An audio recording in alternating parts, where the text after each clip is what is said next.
My fellow Americans, at 7 o'clock this evening, Eastern Time, air and naval forces of the United States launched a series of strikes against the headquarters, terrorist facilities, and military assets that support Muammar Gaddafi's subversive activities.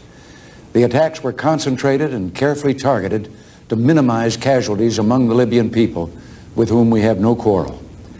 From initial reports, our forces have succeeded in their mission. Several weeks ago in New Orleans, I warned Colonel Gaddafi we would hold his regime accountable for any new terrorist attacks launched against American citizens. More recently, I made it clear we would respond as soon as we determined conclusively who was responsible for such attacks.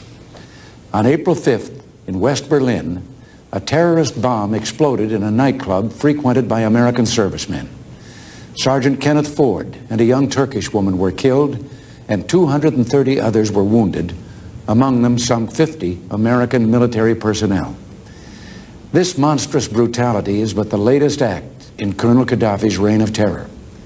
The evidence is now conclusive that the terrorist bombing of La Belle discotheque was planned and executed under the direct orders of the Libyan regime. On March 25th, more than a week before the attack, orders were sent from Tripoli to the Libyan People's Bureau in East Berlin to conduct a terrorist attack against Americans to cause maximum and indiscriminate casualties. Libya's agents then planted the bomb. On April 4th, the People's Bureau alerted Tripoli that the attack would be carried out the following morning. The next day, they reported back to Tripoli on the great success of their mission. Our evidence is direct, it is precise, it is irrefutable. We have solid evidence about other attacks Gaddafi has planned against the United States installations and diplomats and even American tourists. Thanks to close cooperation with our friends, some of these have been prevented. With the help of French authorities, we recently aborted one such attack, a planned massacre using grenades and small arms of civilians waiting in line for visas at an American embassy. Colonel Gaddafi is not only an enemy of the United States.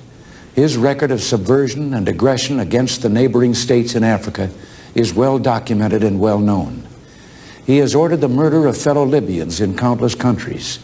He has sanctioned acts of terror in Africa, Europe, and the Middle East, as well as the Western Hemisphere. Today, we have done what we had to do. If necessary, we shall do it again. There is no security, no safety in the appeasement of evil.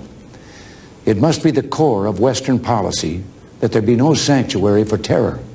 And to sustain such a policy, free men and free nations must unite and work together. Sometimes it is said that by imposing sanctions against Colonel Gaddafi or by striking at his terrorist installations, we only magnify the man's importance.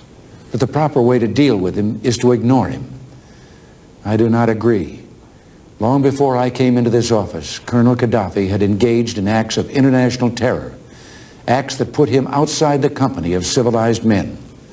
For years, however, he suffered no economic or political or military sanction, and the atrocities mounted in number, as did the innocent dead and wounded.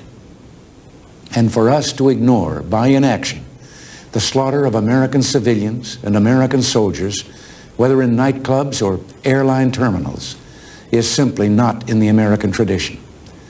When our citizens are abused or attacked anywhere in the world on the direct orders of a hostile regime, we will respond so long as I'm in this Oval Office.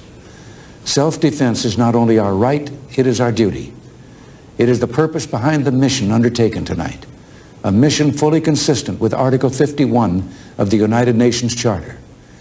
We believe that this preemptive action against his terrorist installations will not only diminish Colonel Gaddafi's capacity to export terror, it will provide him with incentives and reasons to alter his criminal behavior. I have no illusion that tonight's action will ring down the curtain on Gaddafi's reign of terror.